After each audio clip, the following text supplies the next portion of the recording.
You probably already know about people committing self-immolation as a sign of protest, but have you ever seen a Buddhist monk committing self-immolation? It's surprising because in Buddhism life is sacred, and suicide, no matter the reason, is considered to be a bad thing that will generate you bad karma. This Buddhist monk is unfortunately not the only existent case of a Buddhist monk committing self-immolation, but it was very shocking to the world at that time, even generating reactions from the former US President John Kennedy. I am the Buddhist Voyak, and this is the story of Thích Quảng Đức, the Vietnamese Buddhist monk who set himself on fire and didn't even flinch. The context. Before even talking about Thích Quảng Đức, we should talk about Ngo Dinh Diem. I hope that the pronunciation was correct, Vietnamese is not easy. And we also need to talk about the Buddhist crisis and the religious context in Vietnam at that time.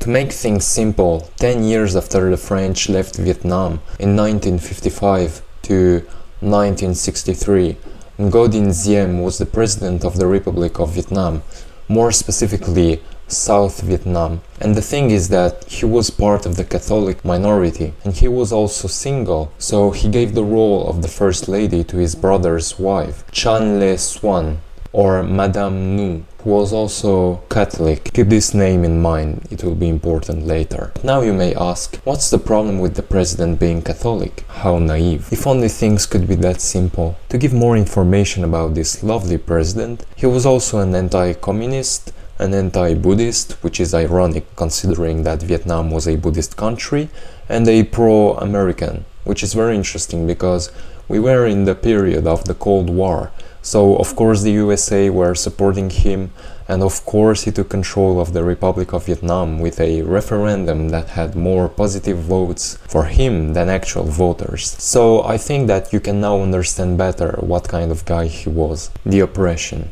As I said before, Ngo Dinh Diem was an anti-Buddhist and was giving huge advantages to Catholic people by giving them jobs, high ranks in the military, lands, tax and commercial advantages, or even weapons. Some priests even had private militias and were destroying villages, forcing people to convert to Catholicism and burning Buddhist pagodas. And things start to get really bad when in May 1963 the president's brother Ngo Dinh Thuc forbids the banner that Buddhists take out for Vesak, which is a celebration for the historical Buddha's birthday, and encourage Catholics to take out the Vatican's flag.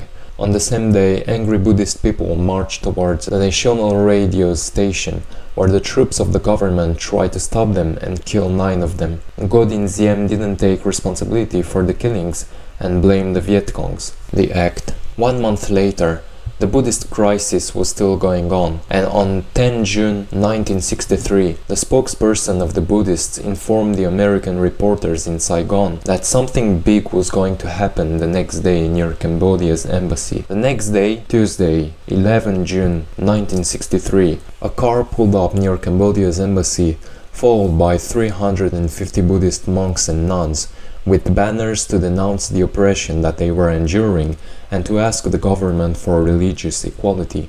Then the car stops. Thích Quảng Đức with 2 other monks get out of it.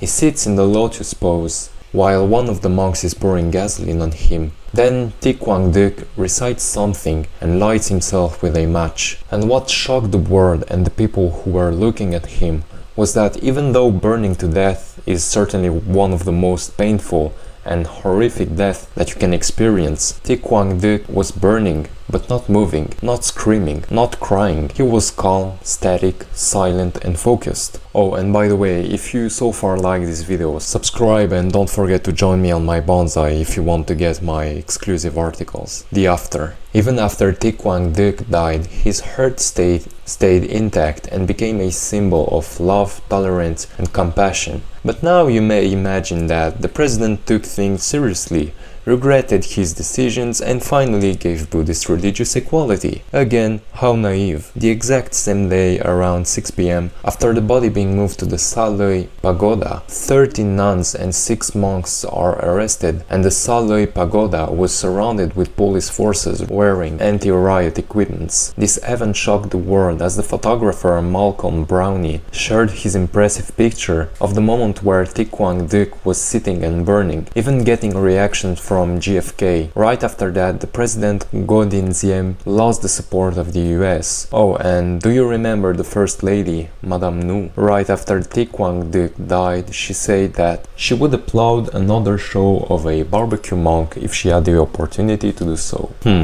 How sweet. And the interesting thing is that even after his death, the president and his brother's government were either blaming Cambodia or the communists or even the photographer, accusing him of giving drugs to the monk and forcing him to commit suicide. The plot twist. Things get a little bit more conspirational. The bad guys were in reality the good guys from the beginning, and all of this was just a lie. Ngo Dinh Diem's government always denied that they were persecuting the Buddhists and explained that those simulations and revolts were due to the infiltration of communist guerrillas who were dressing like monks. This supposedly helped North Vietnam and the US create a strong propaganda to destabilize South Vietnam. This theory was then confirmed by multiple French-Vietnamese authors. The government of South Vietnam also ended up closing 12 Buddhist pagodas after finding weapons inside of them. Is this true or not? Make your own research and decide for yourself. But this is a tragic event in a tragic period that would need a few more videos to really dive deeper into the topic. This was the Buddhist Voyak. I hope that you liked this video. Subscribe and see you later.